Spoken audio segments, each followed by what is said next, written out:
Okay, so I'm going to show you how I made my double-sided ornaments. Now I made these for our staff awards for my department at work, and then I made a bunch of these generic ones to give out to people as well. So all in all, I made 86 of these. So as you can probably tell, I had to figure out a system. Luckily, I did a little bit of reading and figured out how to double-side them, because I did do some designs that were single-sided, but I liked the impact of the double-sided. So this is what my file looks like. So I'm in Illustrator. This is going to do the same as Inkscape or whatever software you're using. And you can see it's a little bit busy. So what I've got here is I've got my red outline here is my cut line, my blue outlines here are my score lines, my gray is my engraving, and then I've got this green here which is also going to be a cut line when I finally put it out, but I wanted it a different color so that I can order my cuts. So I wanted to have this whole cut out before I cut out my whole thing, and that just saves it from shifting a little bit if it drops when you cut out the whole thing. So it cuts the hole out first and then the hole is more precisely placed. The other thing I've got is this purple. Now this purple this is kind of the big fancy part. So this is what I want on the back. So I'm lining it up inside my red lines, the same as all my other pieces.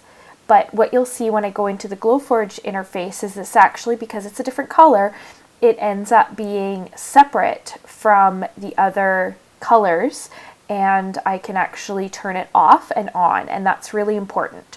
So whatever you're doing, stack it all up into the same file and just make the different layers different colors. So in this case, I'm going to get rid of that. This is what the front is going to look like. And then all I've done is layered the purple text that I want on the back on top of it. So I'm going to go into the Glowforge interface now. I'm going to save this as my SVG, load it into Glowforge, and I will show you how to set up the layers in there. Okay, so this is going to be how I set up my file in the Glowforge interface.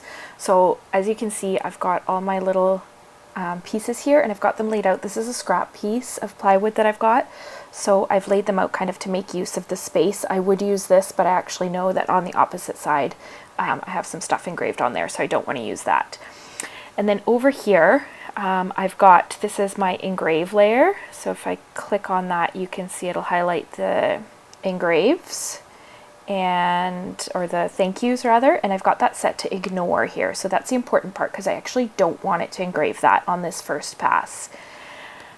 The engraving for the stuff around, I've got that set to my engrave, and this is using my settings that work for my plywood. You're going to use whatever the settings for the material you're using. Same with the score, and then my cuts here are all set up for this first pass.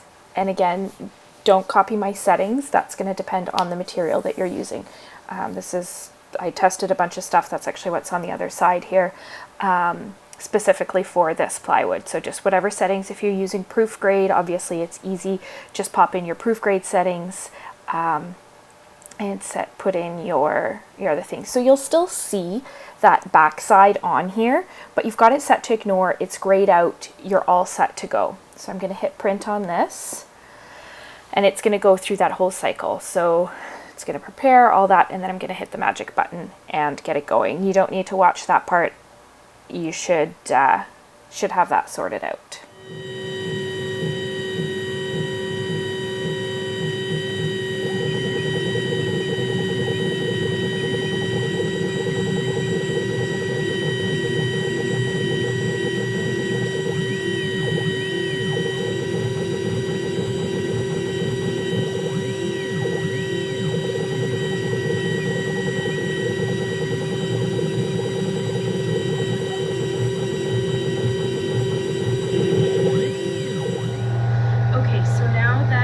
First side is done. This is the really kind of the fancy important part. So I'm going to pick these up, and I'm actually going to use, I've got a paper piercer here that I'm going to use to help. Some people like to use tape, so you can take like your Gorilla tape and just tack it on to pick them up. I kind of like the piercing tool because I tend to get tape stuck places where it doesn't need to get stuck. So all I'm going to do is I'm going to pick felt, and I'm going to flip them over. So you can see that this piece, the main sheet, is actually staying put. Now I've tacked it down with some bed pins to help me do that. And I'm just going to go through and I'm going to flip all of these guys over. And you can see that I do have the back masked as well. So yeah, I'm just going to go through, and all of these are going to get flipped over. So I'm not going to make you watch all of that. You get the idea. They just fit right back into the spots. So that's an important piece when you're designing, is you need to make sure that these are symmetrical so that you can flip them over.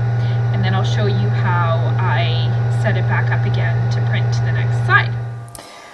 Okay, so here we are back in the Glowforge interface, and you can see that you can kind of see the shadow of my new cut pieces in behind here, and I've changed my settings over on the side here. So I've taken my thank you text and I've set that to engrave, and I've ignored all my cut files and stuff like that. The really important thing is I'm not lining it up. You can see it doesn't quite perfectly line up with the camera here, and that's okay.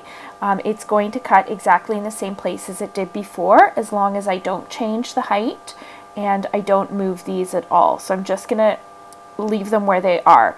And again, don't use my settings here. Test it, do your own. This is specific to my machine and my material that I'm using. So I'm going to send that to print, and then I'll show you the finished product.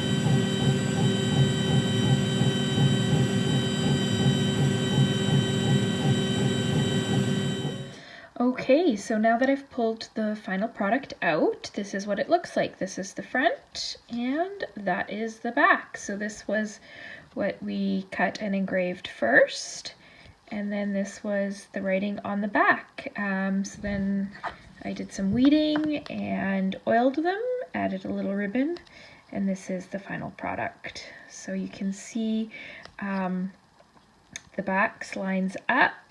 I wouldn't do a design like this on the second cut, just because there is a little bit of wiggle room in your jig, and so you might actually get a few, and you can see on some of these, this little G here is a little bit closer than on others, so I wouldn't, like I said, do something like this edge that is very precise, but certainly just for the text on the back, that worked really well.